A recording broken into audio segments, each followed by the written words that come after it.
पिता, पुत्र और पवित्र आत्मा के नाम पर आमीन। अब हम प्रार्थना के विषय में मनन करेंगे।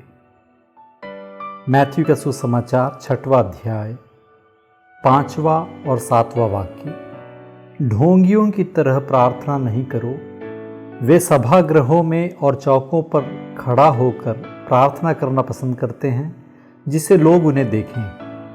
मैं तुम लोगों से यह कहता हूं, वे अपना पुरस्कार पा चुके हैं। 7वां वाक्य।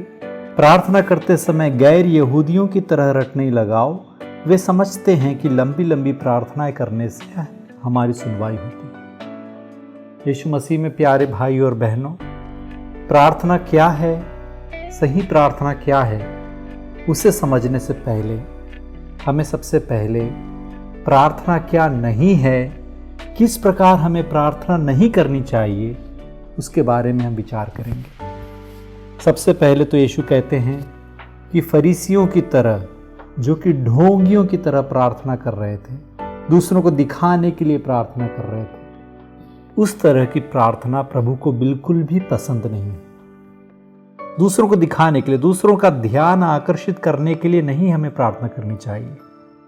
और लूकस के सुसमाचार 18वें अध्याय में 9 से लेकर 14 तक के वाक्य में फरीसी और नाकेदार का दृष्टांत प्रभु सुनाते हैं, और उसमें भी वो फरीसी की प्रार्थना के विषय में बताते हैं कि जो कि देवालय में, जो कि इस प्रकार प्रार्थना करता है मंदिर में जाकर, ईश्वर मैं तुझे धन्यवाद देता हूं कि मैं दूसरे लोगों की तरह लोभी, अन्यायी, व्यभिचारी नहीं हूं, और ना ही इस नाकेदार की तरह। मैं उपवास करता हूं, मैं दशमांश चुकाता हूं।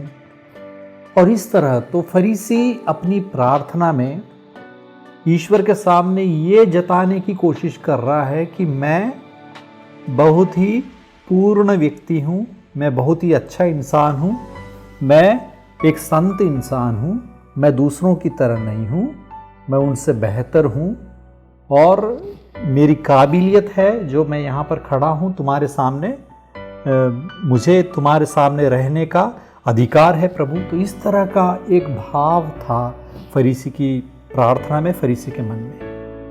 प्रभु ऐसी भावना को बिल्कुल भी पसंद नहीं करते हैं, और वे कहते हैं कि फरीसियों की तरह दूसरों को दिखाने के लिए प्रार्थना मत करो।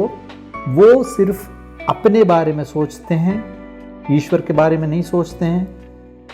और दूसरी बात, प्रभु ये हमें याद दिलाते हैं कि गैर यहूदियों की तरह तुम प्रार्थना मत करो, जो कि हम मैथ्यू के सुसमाचार के 6वें अध्याय 7वें वाक्य में देखें कि बिल्कुल ही अपने होठ चलाते हुए, अपनी जबान चलाते हुए प्रार्थना करना, बिल्कुल उस पर ध्यान नहीं देना, जैसे कि यह एक तोते की तरह रट्टा मारते हुए प्रार्थना करना। प्रार्थना हमेशा दिल से आनी चाहिए, मन से आनी चाहिए। हम जो भी प्रार्थना करें उसे समझ के प्रार्थना करने की कोशिश करनी चाहिए। धीरे धीरे हम प्रार्थना करें, और जब हमें निश्चित समय के अंदर प्रार्थना करनी होती है, जैसे कि हम चर्च में प्रार्थना करते हैं तो हमें निश्चित समय के अंदर प्रार्थना करनी रहती है, तो हो सकता है कि हमें शायद धीरे धीरे प्रार्थना करने का अवसर ना मिले।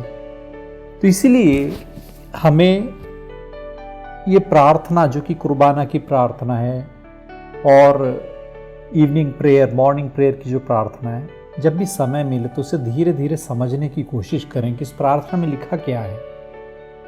ये सालों से संतों के द्वारा पवित्र आत्मा की प्रेरणा से बनाई गई प्रार्थना को हम प्रार्थना कर रहे हैं। तो उन्होंने अपने ईश्वर अनुभव को इस प्रार्थना के द्वारा जताने की कोशिश की है। पवित्र आत्मा की प्रेरणा से उन्होंने ये सब लिखा है। तो हमें भी उस अनुभव में प्रवेश करना है। यदि हमें उस अनुभव में प्रवेश करना है तो हमें इस प्रार्थना पर समय निकालकर ध्यान करना होगा, तभी हम इसका अर्थ समझ पाएंगे। और जब हम इसका अर्थ समझेंगे तब हमारी प्रार्थना और भी अर्थपूर्ण या मीनिंगफुल बनेगी। तो आए हम भी दूसरों को दिखाने के लिए और अपने आप को दूसरों से बेहतर मानते हुए उस भावना से प्रार्थना ना करें जैसे कि फरीसी और ढोंगी लोग करते थे। और दूसरा, बिल्कुल ही सिर्फ जुबान चलाते हुए प्रार्थना ना करें, मन से प्रार्थना करें, प्रार्थना को समझ के प्रार्थना करने की कोशिश करें। आमीन।